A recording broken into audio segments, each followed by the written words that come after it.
সাথে আছি আমি মিমি, আছেন জুবায়ের এবং সেই সাথে আছেন আমাদের একজন অতিথি। তার সাথে আমরা পরিচয় করিয়ে দিতে চাই, আলাপে যেতে চাই। তবে সাম্প্রতিক সময়ের একটি ঘটনা মনে করিয়ে দিব। অনাকাঙ্ক্ষিতভাবে বাংলাদেশে একটা লম্বা সময় পর উত্তর পূর্বাঞ্চলে ভয়াবহ একটি পরিস্থিতি তৈরি হয়েছিল। বাঁধ ভেঙে প্লাবনের পানি প্লাবিত করেছিল স্বপ্নের বাসভূমিকে। অনাকাঙ্ক্ষিত এই পরিস্থিতিতে সংকট যে মাত্রায় পৌঁছেছিল, সাধারণ মানুষের এগিয়ে আসা ছাড়া তাকে কোনোভাবেই নিয়ন্ত্রণ কিংবা পুরো সংকট কাটিয়ে ওঠা প্রায় একরকম অসম্ভব হয়ে দাঁড়িয়েছে। ছাত্র জনতা কাঁধে কাঁধ মিলিয়ে যেভাবে অন্তত এগিয়ে এসছে, তার প্রত্যুত্তরে কৃতজ্ঞতা ছাড়া জানাবার কিছু নেই। এই জন্যই বলছি কৃতজ্ঞতার কথা। ফেনীর মানুষ, ফেনীর যারা অধিবাসী রয়েছেন, অন্তত ফেনী বা ওই অঞ্চলের মানুষ প্রচণ্ড অতিথিপরায়ণ, তাই তো? তারা একটি সামাজিক যোগাযোগ মাধ্যমে পরবর্তীতে পোস্টও করেছেন, আপনারা যারা আমাদের উদ্ধার করতে আসলেন, আগামীতে তাদের নিমন্ত্রণ থাকলো। এমনই একজন মানুষের গল্প আজ জানাতে চাই, তার সাথে আপনাদের পরিচয় করাতে চাই, যারা এই সংকটকালীন সময়ে তার সর্বস্ব নিয়ে এগিয়ে এসছেন। তার মূল যেই ব্যবসা, সেই ব্যবসা নিয়ে মানুষের পাশে এসে দাঁড়িয়েছেন যেন আরও কিছু বাড়তি মানুষকে উদ্ধার করা যায়। বলছিলাম প্রবাসীর হেলিকপ্টার লিমিটেডের কথা। তার ব্যবস্থাপনা পরিচালক আজ আমাদের সাথে আছেন বায়েজিদ আল হাসান। শুভ সকাল, স্বাগত সকালের বাংলাদেশে। কেমন আছেন? শুভ সকাল ভাইয়া। আলহামদুলিল্লাহ ভালো আছি। আজকে তো আপনারা ভালো আছেন? আলহামদুলিল্লাহ। এবং আপনার সাথে একটা সুন্দর আড্ডার পরে নিশ্চয়ই আমাদের সকালটা আরো সুন্দর হবে, আজকের দিনটাও দারুণ কাটবে। আজকে আমাদের এখানে অতিথি হয়ে এলেন সকালবেলাটায়, কিন্তু আমাদের এখানে যদি না আসতেন বা সকালবেলাটা বাসায় যদি থাকা হতো, সকালটা কিভাবে উদযাপন করতেন? শুরুটা কিভাবে হতো? মানে শুরুটা হচ্ছে আমি সকালে ফ্রেশ হয়ে অফিসে চলে আসি। আমি 8টা থেকে অফিস করার চেষ্টা করি প্রতিদিন। সেই সকালটা কটা বাজে হয়? সকালটা ফজরের আজানের থেকেই হয়, নামাজ পড়ে বাসায় একটু করে যদি রেস্ট নিই কখনো। এর বাইরে হচ্ছে আমি যদি বেশি কাজের চাপ থাকে কখনো 7টায় চলে আসি। এভাবেই হচ্ছে সারাটা দিন কাটে। বাহ। সেক্ষেত্রে বায়েজিদ আল হাসান, যে প্রসঙ্গটি আসলে বলছিলাম, সাম্প্রতিক সময়ে এত বড় সংকটের মাঝে পতিত হয়েছি আমরা, সেই সংকট থেকে কাঁধে কাঁধ মিলিয়ে ঘুরে দাঁড়িয়েছি। আপনাদের মূল ব্যবসা হচ্ছে হেলিকপ্টার বা হেলিকপ্টার দিয়ে ট্রান্সপোর্টেশন সার্ভিস প্রোভাইডিং। সে একটা জায়গা থেকে আপনারা যা করে দেখিয়েছেন, সত্যিকার অর্থে কৃতজ্ঞতা। হেলিকপ্টার উড়িয়ে নিয়ে গেছেন বন্যা দুর্গতদের কাছে, বিনা পয়সায় উদ্ধার করেছেন, ত্রাণ পৌঁছে দিয়েছেন। মানে পুরো বিষয়টি মাথায় কি করে আসলে একটু শুনি আগে আপনার কাছ থেকে। এটি আসলে মানে যদি বলি, আমরা জাস্ট চেষ্টা করেছি। এখানে আমরা তো ওখানে লাখ লাখ মানুষ হচ্ছে আটকে ছিল। তো আমরা যখন হচ্ছে 22 তারিখে আমাদের কাছে, ওই দিন ওয়েদারটা আপনি নিশ্চয়ই জানবেন যে খুব খারাপ ছিল, বৈরী ছিল। আমরা 21 তারিখ থেকে এত পরিমাণ কল পাই যেটা অকল্পনীয়। প্রতি সেকেন্ডে সেকেন্ডে কল আসতেছে আমাদের কাছে উদ্ধারের জন্য। বিশেষ করে যেহেতু আমরা প্রবাসীদের নিয়ে কাজ করি, প্রবাসী হেলিকপ্টার প্রবাসীদের ভালোবাসা একটা প্রতিষ্ঠান। প্রবাস থেকে যখন তারা মানে ফোন দিয়ে কান্না করছে, তখন আমাদের কল সেন্টারে যারা আছে এরাও হচ্ছে আবেগতাড়িত হয়ে যাচ্ছে। আমি তখন সবাইকে বললাম যে সবার ছুটি অফ করে দিলাম অফিসে। সবাই অফিসে তখন ডিউটি করছে এবং সবাইকে বললাম যে এখানে বাসায় তো কেউ যেতেই পারবেই না, বরঞ্চ এখানে আমাদের কল সেন্টারে 15 জনকে বললাম যে তারা এখানে বাই রোস্টারিং, আপনার একজন 6 ঘন্টা ডিউটি করবে, সে এখানে অফিসে রেস্ট করবে, আবার 6 ঘন্টা করবে। চিন্তা করলাম যে অন্তত একজন মানুষকে যদি আমরা কথা বলে তাকে আশ্বস্ত বা তাকে সান্ত্বনা দিতে পারি, তাও সে একটু ভালো থাকবে। কারণ তখন তো ফেনীতে কথা বলতে পারছিল না। তো এভাবে হচ্ছে আমরা চিন্তা করলাম যে আমরা একটু উদ্ধারে যাই। কিন্তু উদ্ধারে যে যাবো, আমাদের হেলিকপ্টারগুলো তো আসলে রেস্কিউ হেলিকপ্টার না, সিভিল এভিয়েশনে অনেকগুলো বিষয় থাকে এখানে। তারপর আমরা হচ্ছে 22 তারিখে সিভিল এভিয়েশনে পারমিশনের জন্য সকল পেপার সব কিছু দিলাম। 22 তারিখে যেহেতু ওয়েদার খুব খারাপ ছিল, আমরা চেষ্টা করছি যে সকাল, আমি মানে 3 দিন পুরো ঘুমাইতে পারিনি আমি তাদের কলে কলে এবং কিভাবে উদ্ধারে যাওয়া যায়। মানে আমি মানে ফুললি আপনার হচ্ছে এটার পিছনে ছিলাম। না, নিশ্চয়ই নিজের একটা মানসিক যন্ত্রণা কাজ করে, কারণ মানে নিজেকে আমরা যেতেও পারছি না, মানুষকে বোঝাতে পারছি না। তখন 22 তারিখে যখন আমরা এটা সাবমিট করলাম, আমাদের ওয়েদার দিল যে হচ্ছে 12টা পর্যন্ত আমাদের অপেক্ষা করার জন্য বললেন। তখন 12টা পর্যন্ত দেখে যে ওয়েদার আরও খারাপ হচ্ছে, তখন আমাদের 3টা পর্যন্ত আবার অপেক্ষা থাকতে বলো। 3টা পরে দেখে যে আরও ওয়েদার খারাপ হচ্ছে, তখন 22 তারিখে আমরা যেতে পারিনি। আপনি নিশ্চয়ই আমাদের ফেসবুকে দেখেছেন যে আমরা তখন সকল বিষয়গুলো দিলাম যে আমরা আসলে মানে ওখানে যে কোথায় ল্যান্ড করবো সেটা তো আমরা জানি না। তো আমরা তখন বললাম যে অন্তত হচ্ছে ওখানে প্রত্যেকটা বাড়ির ছাদে যদি একটা করে লাল নিশানা টানাতে পারে, তাহলে আমরা বুঝতে পারবো যে এই বাড়িতে হচ্ছে আমাদের উদ্ধার প্রত্যাশীরা আছেন। এবং উদ্ধার আমরা কাকে করব, ওখানে তো সবাই পানিবন্দী। তখন আমরা ফিক্স করলাম যে ওখানে যারা গর্ভবতী মা আছেন তাদেরকে যদি আমরা উদ্ধার করি তাহলে এটা একটা ভালো কাজ হবে।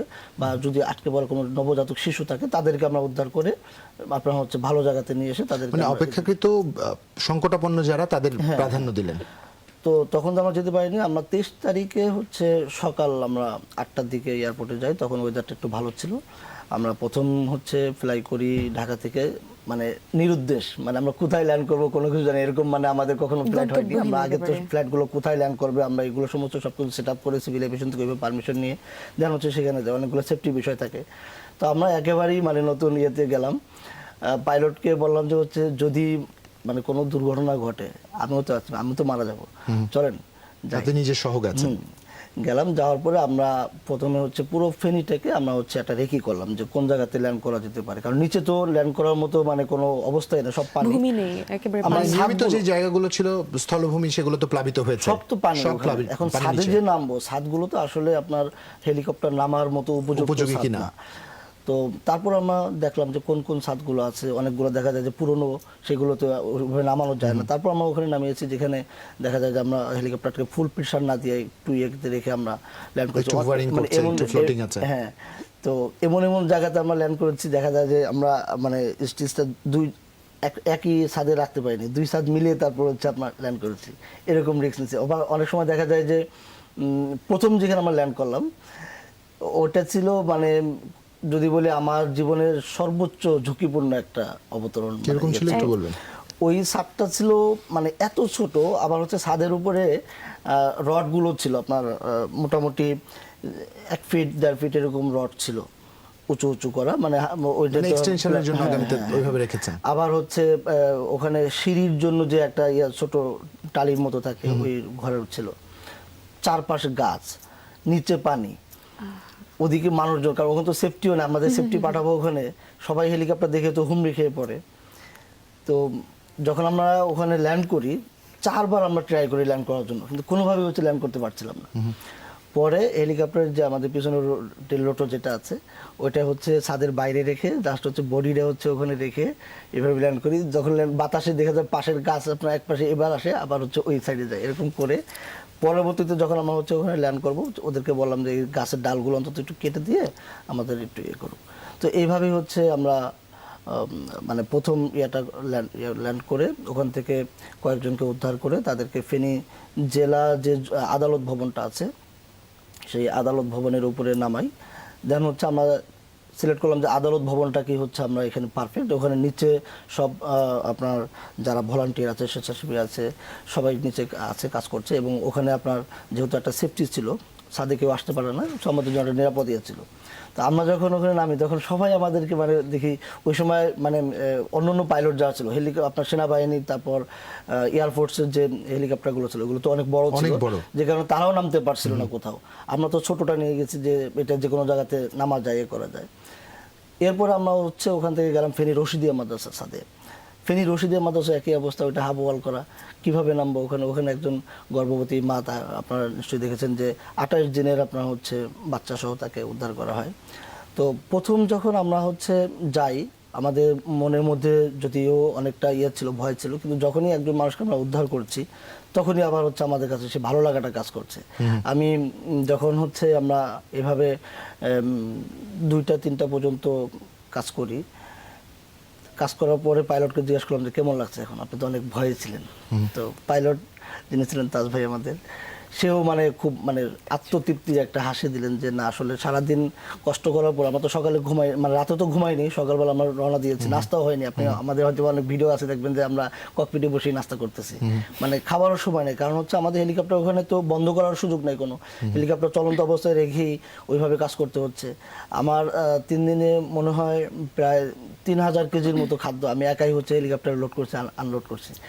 পরে দেখে আমার শরীর ব্যথা হয়ে গেছে, তারপর একটা ভালো লাগা কাজ করছে, কারণ হচ্ছে হেলিকপ্টার তো আসলে সবাই মাল উঠাতেও পারবে না, আবার বেরও করতে পারবে না, আর এগুলো তো আসলে মাল ক্যারি করার বা হচ্ছে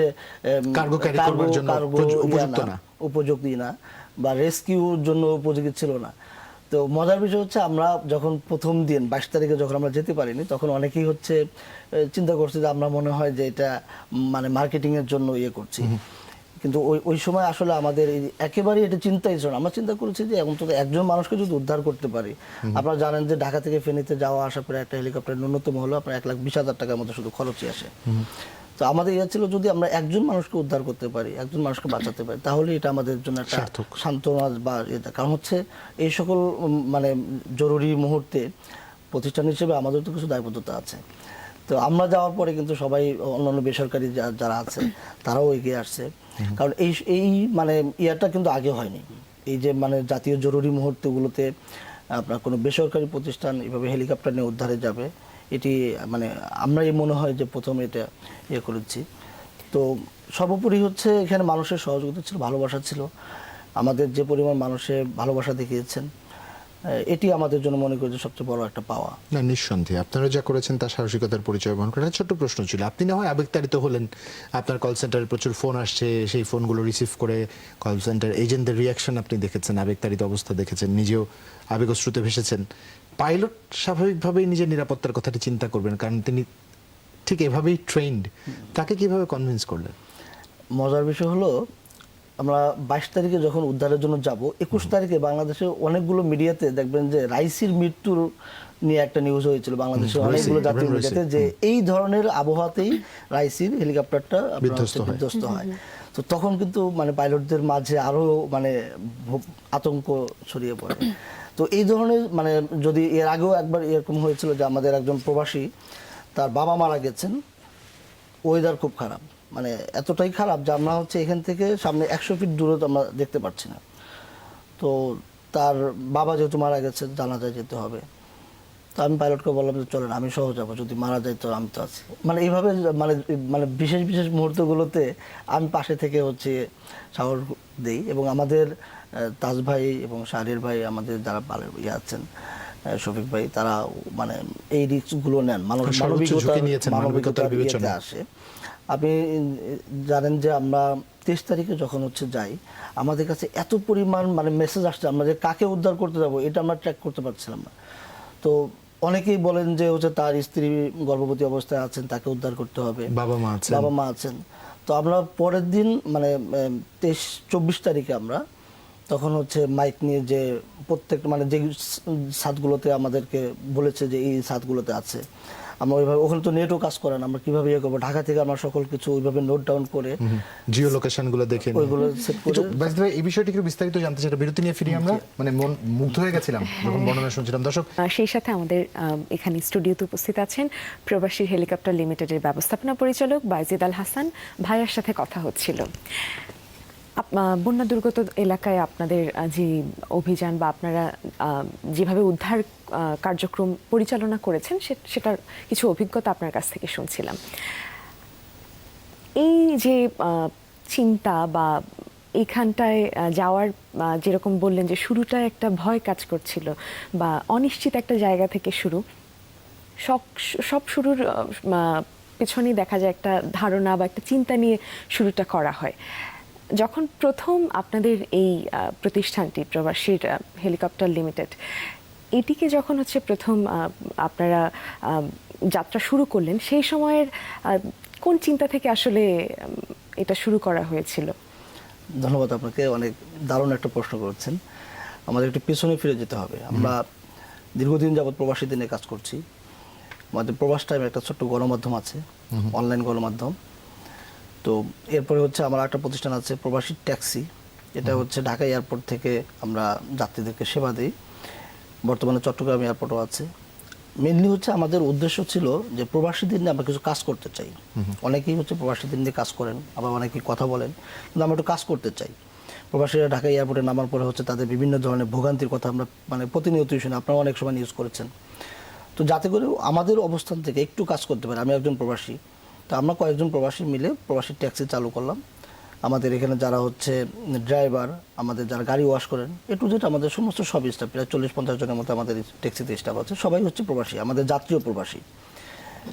তো এখান থেকে আমাদের একটা চিন্তা হলো যে আমাদের অনেক যাত্রী আছেন যারা হচ্ছে মানে আসলে যারা বিদেশ থেকে আসেন, সবাই তো আসলে ট্যাক্সি নিয়ে ঢাকা এয়ারপোর্ট থেকে যেতে পারেন না, অনেকেই হচ্ছে বাই রোডে আপনার গাড়িতে যান, অনেকেই ট্যাক্সি নিয়ে যান, আবার অনেকেই হচ্ছে ট্যাক্সি থেকেও ভালো কিছু ডিমান্ড করেন। তো ওই চিন্তা থেকে আমরা হচ্ছে হেলিকপ্টার যাত্রা শুরু করি 2023 সালের 12ই জুন আমরা হচ্ছে এটা আনুষ্ঠানিক উদ্বোধন করি। কত সালের? 2023 সালের 12ই জুন। আমরা এক বছরও আমরা কিন্তু মানে এক বছর শেষ হলো আমাদের 2 বছরে আমরা হচ্ছে যাত্রা। না আগেরবার আমরা একসাথে জন্মদিন উদযাপন করতে পারি, তো এই একদম। কারণেই জেনে নিলাম আর কারণ কি। একটা সময় তো আসলে হেলিকপ্টার বিষয়টাই ছিল যে একেবারে সামর্থ্যের বাইরে, মানে যারা জনসাধারণ আমরা আছি আমাদের একেবারে সামর্থ্যের বাইরের একটা ব্যাপার। সেখান থেকে যে এটাকে আপনারা এইভাবে এত আমাদের- সহজভাবে পরিচিত করালেন, এটা আসলে, এবং দেখা যায় প্রবাসীরা যখন দেশে আসে খুব অল্প একটা সময় হয়তো তারা ওখান থেকে এখানে চলে আসেন খুব ঝক্কি ছাড়া, কিন্তু এখান থেকে বাড়িতে পৌঁছাতে বেশ অনেক সময় লেগে লম্বা যায় একটা ঝক্কি দেখুন লেগে যায়। মানে মিমি তো গুছিয়ে বলছে, আমি একটু মানে একটু তিক্তভাবে বলি। হ্যাঁ, হেলিকপ্টার মানে একটা এক্সপেন্সিভ বিষয়, একটা ভীতিকর বিষয় যে এত টাকা বা এত অ্যাফোর্ডেবিলিটি বা এতখানি ব্যয়ভার বহন করতে পারবো কিনা, একটা নানান রকম একটা জিজ্ঞাসা। ওই একটা জায়গায় সংকটটা কিভাবে দূর করেছেন একটু শুনবো, কারণ আমি জানি আপনারা 5,000 টাকায় পর্যন্ত অফার দিয়েছেন, আর কি কি অফার আছে এগুলো একটু শুনবো। এটা মানে সত্যি। টাকার বাইরেও অনেক সময় আছে যে হেলিকপ্টার ভাড়া করব, এখানে আইনি অনেকগুলো বিষয় থাকে যে আমাকে থানায় বলতে হবে। মানে আমি নিজেও আজ থেকে 5 বছর আগে একটা হেলিকপ্টার ভাড়া করার জন্য চিন্তা করছি, যে 1 মাস পর্যন্ত চিন্তা করছি আমি হেলিকপ্টার ভাড়া করবো, এলাকায় কিভাবে আমি এটা সেফটি করবো, আমি কিভাবে থানায় যাব, জেলা প্রশাসক থেকে পারমিশন, অনেক ধরনের ছিল।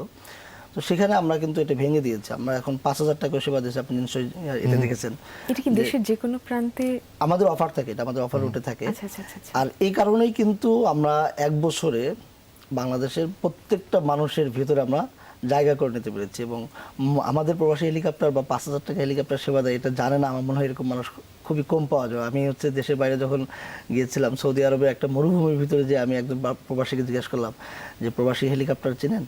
হ্যাঁ চিনি তো, তারা 5,000 টাকা হেলিকপ্টার সেবা দেয়। তো মাঝে মধ্যে রিক্সাওয়ালাকে জিজ্ঞেস করি, মোটামুটি সবাই জানে।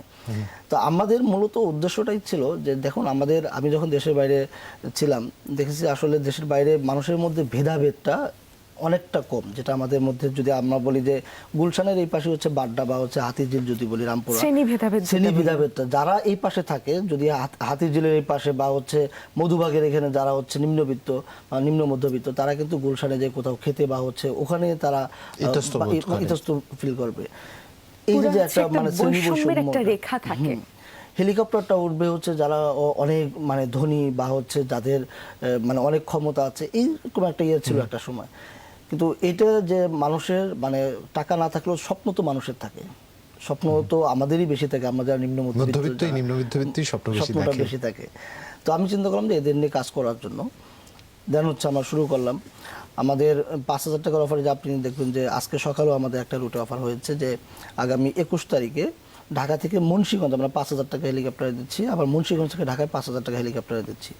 আচ্ছা। এবং আর একটা বিষয় হলো, এটার বাইরেও যখন ছাত্র আন্দোলনের মানে তুমুল যখন বাংলাদেশ উত্তপ্ত, তখন তো মানে এমন অবস্থা ছিল যে হেলিকপ্টার দেখলে মানুষ হচ্ছে ভয় পায়। হেলিকপ্টার তখন একটা আতঙ্কের নাম ছিল যে হেলিকপ্টার থেকে গুলি করা হয়। আবার আগ্রহের নামও ছিল। হ্যাঁ মানে যখন ছাত্র আন্দোলন যখন আচ্ছা, ছাত্র হেলিকপ্টার থেকে যখন আন্দোলন, গুলি করা হলো, বিভীষিকা ছিল। তখন হেলিকপ্টার দেখলে মানুষ হচ্ছে ভয় পেত। তো আমরা ওই সময় 4 তারিখে আপনি দেখবেন যে আমরা বিভিন্ন জায়গাতে আমাদের যে সকল প্রবাসী আটকে ছিল তাদের ভিসার মেয়াদ চলে যাচ্ছে, এরকম আপনার বেশ কয়েকটা। আমি সকালবেলা হেলিকপ্টার নিয়ে হচ্ছে খুলনা, যে আমাদের একজন প্রবাসী তার বাবা মারা গেছে, সে কিভাবে যাবে, তখন তো 4 তারিখে তো কোনো গাড়ি যেতে পারছে না। সে ঢাকা থেকে তাকে আমরা খুলনা নামিয়ে দেয়। এখন খুলনা কোথায় নামাবো আমরা তাকে? ওখানে তো মানে চরম পর্যায়ে মারামারি হচ্ছে খুলনাতে। তো আমরা ওখানে 8 দিনের যে হসপিটালের যে হেলিপ্যাড আছে, নিজস্ব হেলিপ্যাড, সেখানে তাকে হচ্ছে নামিয়ে দিলে দেন হচ্ছে আবার ঢাকাতে এসে আমরা আরও 2 জন প্রবাসী, তারা হচ্ছে কুমিল্লাতে আটকে ছিল, তাদের ফ্লাইট ছিল বিকেলে, তারা ওখান থেকে কিভাবে আসবে, তারা তো পুরো আটকে আছে ফ্যামিলি সহ, তাদেরকে উদ্ধার করে নিয়ে আসলাম। তো আমরা যখনই যাই তখনই মানে ভিতরে থাকে যে মানুষ নিচে, তো আপনার হচ্ছে তখন সাধারণ জনতার এয়ারপোর্টের বাইরে তখন তুমুল মারামারি হচ্ছে। তো আমরা একটু ঘুরে আপনার হচ্ছে ফ্লাই করি উপর দিয়ে, বেশি উপর দিয়ে মানে 500 ফিট উপর দিয়ে আমরা ফ্লাই করি, মানে অনেকটাই ঝুঁকি নেই। কারণ হচ্ছে হেলিকপ্টার দেখে কেউ যদি নিচ থেকে গুলি করে তখন তো আইন শৃঙ্খলা চরম অবনতি, বা কোন হেলিকপ্টার যে উদ্ধারে আর কোন হেলিকপ্টার যে আপনার গুলি করে এটা তো মানুষ বুঝবে না, মানুষ দেখলেই তো বুঝে যায় এটাই মানে সেই হেলিকপ্টার। এবং আমরা যখন হেলিকপ্টার নিয়ে কুমিল্লার দিকে যাই তখন কুমিল্লা ইলিয়টগঞ্জ থানাতে চরম পর্যায়ে মারামারি হচ্ছে, এবং ওই সময় অগ্নিসংযোগ করা হয় অগ্নিসংযোগ তখন আপনার আপনার সামরিক হেলিকপ্টার ওদিকে ছিল। তো সবকিছু মিলে যখন আমরা হচ্ছে ঝুঁকি নিয়ে একজন প্রবাসীকে উদ্ধার করতে পারি, আমরা যখন একটা অপারেশন বা একটা মিশন যখন সাকসেস করতে পারি, তখন আমাদের এই ঝুঁকিগুলো আসলে ভিতরে থাকে না, আমরা তখন মানে আত্মতৃপ্তির জায়গায় ফিরে আসে। আপনারা যখন ফেনীতে আমরা উদ্ধারে যাই, সকাল থেকে সন্ধ্যা পর্যন্ত আপনারা নিশ্চয়ই জানেন যে বাংলাদেশে আপনার সানসেটের আগেই হচ্ছে হেলিকপ্টারগুলো হ্যাঙ্গারে ফিরে আসতে হয়। আমরা লাস্টের দিন ফেনী থেকে ফিরলাম যখন মানে সানসেট হওয়ার আরও আধা ঘন্টা পরে, যখন সানসেট হয় তখন হচ্ছে আমরা কুমিল্লার আকাশে মানে পুরো অন্ধকার নিয়ে আমরা হচ্ছে ইয়ে করে করে আমরা আসতেছিলাম। যখন ফ্লাই করছি তখন দেখা যায় নিচ দিয়ে একটা হেলিকপ্টার যাচ্ছে, ডান দিক দিয়ে একটা হেলিকপ্টার, কারণ ওখানে তো তখন প্রায় 10 থেকে 15টা হেলিকপ্টার রাশ লোকেশন তখন। মানে আমাদের দেখে দেখেই হচ্ছে তখন ফ্লাই করতে হচ্ছে। আমি কো-পাইলটের ভূমিকা পালন করছি, আমাদের পাইলট হচ্ছে সে মূল ভূমিকা পালন করছে। আমি দেখছি ডানে কোনো হেলিকপ্টার আছে কিনা, বামে কোনো হেলিকপ্টার আছে কিনা, উপরে কোনো, মানে এইভাবে দেখে দেখে আমাদের ফ্লাই করতে হয়েছে।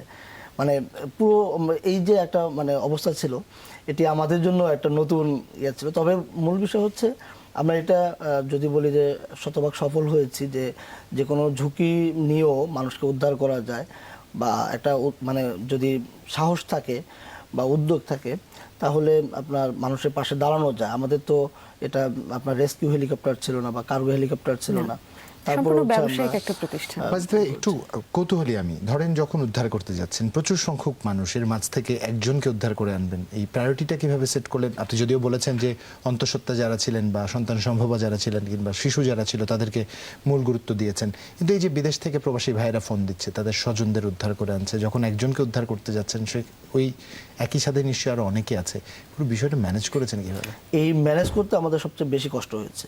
আমি যেদিন ফ্লাইটে যাই তার আগের দিন সারা রাত আমরা চলে যাই হচ্ছে এটা ম্যানেজ করতে। আমি বসে আমাদের কল সেন্টার ডাটাগুলো দেখে, আমাদের কল সেন্টারে যারা আছে তাদেরকে বলা হয়েছে যে এই ডাটাগুলো নিতে, যারা গর্ভবতী আছে কতদিনের, আপনার কেউ 7 মাস, কেউ 8 মাস, আমরা 7 মাসের উপরটাকে হচ্ছে প্রায়োরিটি দিয়েছি। তো ওইভাবে লিস্টগুলো করে দেন হচ্ছে, ওই সকল লিস্টগুলোকে আমি আবার হচ্ছে একবার করে তাদের সাথে আবার যোগাযোগ করতাম। দেখা যায় অনেক সময় যে ওখানে তো যোগাযোগের কোনো ব্যবস্থা নেই, যারা হচ্ছে আমাদের সাথে যোগাযোগ করছে, স্বজন যারা আছে তাদের সাথে যোগাযোগ করে তাদের থেকে সব ডাটাগুলো নিয়ে দেন হচ্ছে আমরা ইয়ে করতাম যে আজকে সারাদিন আমরা কয়টা অপারেশন করতে পারবো। দেখা যায় যে আমরা নোট করছি সারাদিন আমরা 15টা মিশন করতে পারবো। আমাদের এক একটা মিশনে 30 মিনিট করে টাইম নেই, কারণ ওখানে তো আমরা যাদেরকে হেলিকপ্টার উদ্ধার করতে যাই তারাও তো নিজেরা জানা যায় হেলিকপ্টার নিয়ে আসছে। আমরা ওখানে যাই, যাওয়ার পরে ওখানে হচ্ছে ল্যান্ড করে তাদেরকে আমরা ডাকার পরে তাদেরকে রেডি হতে সময় লাগে। কারণ আমাদের ফ্লাইট করতে আমাদের আকাশের সময় যায় 3 থেকে 4 মিনিট, কিন্তু আমাদের ওই আপনার ওয়েটিং সময়টা হচ্ছে ওয়েটিং এবং হচ্ছে ল্যান্ডিংটা, কারণ ল্যান্ডিং এর আগে আমরা যেভাবে একবার রেডি করে নিয়ে তারপর হচ্ছে ল্যান্ডিং করতে হয়। তো 30 মিনিটের মতো আমাদের এক একটা গেলে আমাদের ঢাকা থেকে যাওয়া লাগে হচ্ছে প্রায় 40 মিনিটের মতো। সবকিছু মিলে আমাদের সারাদিনে 15টা মিশন করতে পারি। আমাদের কাছে তো 15,000-এর উপরে হচ্ছে রিকোয়েস্ট আসে। তো ওইগুলোকে বাছাই করে করে নোট ডাউন করে যখন আমরা হচ্ছে যাই, দ্বিতীয় দিনে আমাদের অভিজ্ঞতাটা একটু খারাপ, কারণ আমাদের হচ্ছে যারা যে সকল স্বজনরা বলেছিলেন আমরা ওখানে যাওয়ার পর মাইকিং করে আসলে তাদেরকে পাইনি। তো এক একটা মিশনে আমাদের প্রায় 1 লাখ টাকার মতো খরচ হয়ে যায়। তো যখন আমরা যাই মাইকিং করি দেখি যে তাদেরকে পাচ্ছি না। আর একটা ছাদে যাচ্ছি, আমাদেরকে যেভাবে তারা বলছে যে এখানে গেলে পাওয়া যাবে, ওই বাড়িতে আছে, যাচ্ছি ওখানে কাউকে পাওয়া যাচ্ছে না। হয়তো এরকম হচ্ছে যে তাদের কাছে রিপোর্ট ছিল কিন্তু পরবর্তীতে সেনাবাহিনী হেলিকপ্টার বা অন্য কোনোভাবে তাকে উদ্ধার করে নিয়ে গেছে, তাদেরও দোষ না এটা। তো আমাদের কাছে ভালো লাগতো যদি উদ্ধার করতে পারতাম বা হচ্ছে তাদেরকে ইয়ে করতে পারতাম, চেষ্টা করেছি। তারাও অনেক সময় পরবর্তীতে আবার যোগাযোগ করেছে যে অনেকে ভয়ে আসে নাই, কারণ হচ্ছে তাদের স্বজনরা বিদেশ থেকে আমাদের সাথে যোগাযোগ করেছে, কিন্তু তাদের মানে মহিলা যারা ছিলেন তারা হয়তো ওইভাবে মানে সংকোচ বোধ করেছেন বা সাহস পাননি। যে বাজিদ ভাই, এখান থেকে আমরা একটু বিস্তারিত আলোচনা করবো, আরেকটা বিরতির সময় আমাদের হয়েছে। দর্শক, ছোট্ট একটা বিরতি নিচ্ছি, আমাদের আরো অনেক কিছু জানবার আছে, বলবার আছে, কোথাও যাবেন না, সঙ্গে থাকুন। ফিরছি এক্ষুনি। সাথে আছি আমি মিমি, আছেন জুবায়ের, এবং আমাদের সাথে আমাদের অতিথি আছেন প্রবাসী হেলিকপ্টার লিমিটেডের ব্যবস্থাপনা পরিচালক বাজিদ আল হাসান আছেন, যার সাথে আলাপচারিতা চলছিল। বাজিদ আল হাসান, স্বাভাবিকভাবে অনেকের কাছে হেলিকপ্টার শুধুমাত্র দূর থেকে দেখা একটি যান, যারা উদ্ধার কাজে গেছেন, যাদের উদ্ধার করতে গেছেন তারাও কিছুটা ভীত ছিল, খুব স্বাভাবিকভাবেই। ফেনীতে পুরো উদ্ধার প্রক্রিয়ায় আপনারা যতখানি সংযুক্ত ছিলেন, যতখানি করতে পেরেছেন আপনাদের সাধ্যের মধ্যে, একটু আপনার অভিমতটা জানতে চাই। পরিস্থিতি আসলে কেমন ছিল? আমরা গণমাধ্যম যা দেখিয়েছি, যতখানি দেখিয়েছি, কতখানি যথার্থ দেখাতে পেরেছে, কিংবা এর চেয়ে কতটা ভয়াবহ ছিল, কতখানি নিজের চোখে দেখেছেন? ওখানে পরিস্থিতি এতটাই ভয়াবহ ছিল যেটি আসলে ওখানে না দেখলে বোঝার মতো না। আমরা হেলিকপ্টার দিয়ে যখন পুরো ফেনীর একটা ভিডিও আমরা দিয়েছিলাম যে কি অবস্থা ছিল ওখানে, মানুষ যারা উদ্ধারে যাবে পানির প্রথম দিকে এমন স্রোত ছিল যে তারা যে ওখানে আপনার নৌকা নিয়ে বা স্পিডবোট নিয়ে যাবে এরকম কোনো পরিস্থিতি ছিল না। একমাত্র হেলিকপ্টারই ছিল তাদেরকে উদ্ধারের একটা ত্রাণ দিতে পারছে না মানুষ। ওখানে যারা উদ্ধারে যাচ্ছে তারা তো ওখানকার পরিচিত কেউ না, ঢাকা থেকে যাচ্ছে, তারা তো চিনে না কোথায় যাবে, আর ওখানে নেটও কাজ করছে না। মানে পুরো একটা বিভীষিকাময় একটা অবস্থা, আমি আমার জীবনে এরকম মানে দেখিনি। আমরা যখন ঢাকা থেকে যাই, আমাদের একটা হেলিকপ্টার ঢাকা থেকে ফেনী ফ্লাই করার পরে 1 থেকে 1.5 ঘন্টার মতো ফ্লাই করতে পারে, কারণ যে ফুয়েল থাকে সেই ফুয়েল দিয়ে। তো আমরা ওখানে সারাদিনের জন্য যখন যাবো, ওখানে তো রিফুয়েলিং এর কোনো সিস্টেম নেই। তো এই ফুয়েলগুলো আমরা হচ্ছে এখানে নিয়ে যেতাম রিজার্ভ করে। এখন ফুলগুলো যখন নিয়ে যায় তখন আবার হচ্ছে ওয়েটেরও একটা বিষয় থাকে, আমরা তখন ত্রাণ নিতে পারি না, মানে এমন একটা অবস্থা আমরা কোনোভাবে ব্যালেন্স করতে পারছি ট্রেড অফটা মিলাতে পারছিলেন না। পরে আমরা হচ্ছে কুমিল্লা ক্যান্টনমেন্টে ওখানে যেহেতু সকল মানে একটা স্টেশন করলো পরের দিন, যে সকল সেনাবাহিনী এবং বিমান বাহিনী সকল হেলিকপ্টারগুলো, সরকারি হেলিকপ্টারগুলো সব ওখানে থাকবে। তো আমরা চিন্তা করছিলাম যে তাদের সাথে যোগাযোগ করার চেষ্টা করছি, কয়েকজনের সাথে কথা বলছি ক্যান্টনমেন্টের ভিতরে, যে যদি হচ্ছে ওখান থেকে আমরা রিফুয়েলিংটা নিতে পারতাম তাহলে হচ্ছে আরো বেশি সাপোর্ট দিতে পারতাম। এই রিফুয়েলিং এর একটা বিষয় ছিল। আমার পাইলটকে যদি ওখানে রাখার সুযোগ থাকতো, আমাদের ইঞ্জিনিয়ার, আমরা পরে একটা চিন্তা করেছি যে আমাদের পুরো সেটআপ ওখানে নিয়ে যাবো, কারণ তাহলে খরচটা অনেক কমে যাবে, আমাদের ঢাকা বেশি থেকে সংখ্যক মানুষকে সাপোর্ট দিতে পারবে, সময়টা, তারপরে এখানে খরচটাও অনেক একটা বড় বিষয় হয়ে যায়। এটা পরবর্তীতে দেখলাম যে না, মানুষ আপনার যেখানে নৌকা যাচ্ছে আপনার 2 দিন পরে তো মোটামুটি স্বাভাবিক হচ্ছে। তখন আমরা চেষ্টা করলাম যে এখন উদ্ধার না, এখন হচ্ছে আমরা ত্রাণ করি। অনেক জায়গা আছে যেখানে আপনার রাস্তা ভেঙে গেছে, আপনার পানি নেমে গেছে, এখন তো নৌকা যাচ্ছে না, রাস্তা ভাঙা, এখন তো গাড়িও যাচ্ছে না ওখানে, তাহলে ত্রাণ কিভাবে যাবে? তো আমাদের যারা কর্মী ছিল আমাদের ওখানে সবাইকে দিয়ে যেখানে যেখানে ত্রাণ পৌঁছানো যায় ওদেরকে দিয়ে ত্রাণ দিয়েছি। যেখানে যেখানে আপনার হচ্ছে দেখা যায় ওরা তো 3 দিন 4 দিন যাবত না খেয়ে আছে, বা শুকনো খাবার কয়দিন খেতে পারে, সেখানে আমরা খাবার রান্না করে তাদেরকে আপনার কোথাও কোথাও বিরিয়ানি, কোথাও আপনার ভাত, ঢাকা থেকে নিয়ে গেছেন না ওখানেই হচ্ছে আমরা রান্না করে আমাদের কর্মীদের মাধ্যমে ওখানে হচ্ছে দিয়েছি। দেন হচ্ছে আমরা করলাম যেখানে আপনার পানির একটা অনেক বড় ছিল, যে পানি, বিশুদ্ধ পানি পাওয়া যাচ্ছে না। পরে আমরা হচ্ছে প্রায় 35,000 লিটারের মতো পানি বিশুদ্ধকরণ উপকরণ, তারপর শুকনো খাবার, চাল ডাল আলু, এগুলো সব নিয়ে প্রায় 3,000 কেজির মতো আমরা হচ্ছে ত্রাণ দিই। একবার আমাদের দেখা যায় যে লোড করলে 300 কেজির মতো আমরা দিতে পারি। একটা ব্যাগ আপনার হচ্ছে 10 কেজি 15 কেজি করে এরকম করে আমরা যেই সকল জায়গাতে আপনার হচ্ছে খাবার মানে পৌঁছেনি, আমরা ফার্স্টে হচ্ছে ওখানে ডিসির সাথে কথা বলে, দেন হচ্ছে ইউএনওর সাথে কথা বলে তাদের থেকে করেছি যে কোন কোন জায়গাগুলোতে খাবার এখনো পৌঁছেনি, সেই সকল জায়গাগুলোতে যে আমরা হচ্ছে খাবারগুলো বিতরণ করেছি। আসলে 300 কেজি খাবার এটা বেশি না, আপনার হচ্ছে 300 কেজি এক খাবার দিয়ে হয়তো বা 300 পরিবারকে আমরা হেল্প করতে পারি। 300 পরিবারও হয় না আসলে, একটা 20 প্যাকেটের মতো নিতে পারি। তো 20 প্যাকেটে যদি 20 জনকে দেই, তো 20 জনের জন্য তেমন কোনো কিছু না, কারণ হচ্ছে আমাদের যদি বড় হেলিকপ্টার থাকতো তাহলে হয়তো বা আমরা অনেক বেশি নিতে পারতাম। তারপরে হচ্ছে আমাদের অবস্থান থেকে যতটুকু মানে করা যায় আমরা সর্বোচ্চ। এই জন্য কৃতজ্ঞতা এবং ফেনীবাসীর পক্ষ থেকে আপনার আরো একবার দাওয়াত থাকলো, যখন সব স্বাভাবিক হয়ে যাবে আসবেন আমাদের ফেনীতে। আমরা ফেনীর মানুষ আতিথেয়তায় খুব চমৎকার, বিষয়টা নিজেদের কথা বলেই রাখলাম। একটু বাজিদ ভাই এবার সামগ্রিক বর্তমানে আসতে চাই। বেসরকারি খাতে হেলিকপ্টার ব্যবসা বা এই যে বাণিজ্য, এই পুরো বিষয়টি কতখানি সম্ভাবনাময় খাত মনে হয়? এটা তো মানে খুবই সম্ভাবনাময় একটা খাত, কারণ হচ্ছে আপনি জানেন যে আগামী দিনটা হচ্ছে আপনার এভিয়েশনের। মানুষ এখন হচ্ছে আকাশ দিয়ে উঠছে, এখন নিচে যেভাবে ট্রাফিক ব্যবস্থা হচ্ছে, দুবাইতে আপনার ট্যাক্সি চালু হয়েছে, এয়ার ট্যাক্সি, ফ্লাই ট্যাক্সি। আপনি নিশ্চয়ই জানেন যে এবার সৌদিতে উমরার সময় হচ্ছে হজের সময় এয়ার ট্যাক্সিগুলো তারা করেছিল। তো একটা সময় এমন হবে যে মানুষ হচ্ছে এখন জেট শুট বানাচ্ছে, উড়বে। আপনার সিঙ্গেল হেলিকপ্টার, এমন হেলিকপ্টার হচ্ছে যে আপনার নিজে সেলফ ফ্লাইং হেলিকপ্টার যেগুলো। একটা সময় হচ্ছে কি মানুষ তো এখন মানে সময়টাকে সবচেয়ে বেশি মানুষের গুরুত্বপূর্ণ। আমি যদি বলি যে আমার স্বর্ণের থেকে বা সবকিছু থেকে আমি নিজে যেটা উপলব্ধি করি যে মানুষের সময়টা হচ্ছে সবচেয়ে দামি। কারণ আমার যদি কোটি টাকা হারিয়ে যায় বা নষ্ট হয়ে যায়, এটা আমি পাওয়ার সুযোগ আছে, কিন্তু আমার যে সময়টা চলে যাচ্ছে সেই সময়টা তো আমি আর পাবো না। যদি বলি যে আমাদের রামপুরা অফিস থেকে আপনার এখানে যদি অফিস টাইমে আসতে চাই, ন্যূনতম 2 ঘন্টা হাতে রাখতে হবে, অথচ 2 ঘন্টা আমি কিন্তু ঢাকা থেকে হেলিকপ্টার নিয়ে দিনাজপুর চলে যেতে পারি। তো মানুষের সময় আস্তে আস্তে এখন মানুষ সবাই শর্টকাট চায়, সংক্ষেপে সবাই হতে চায়।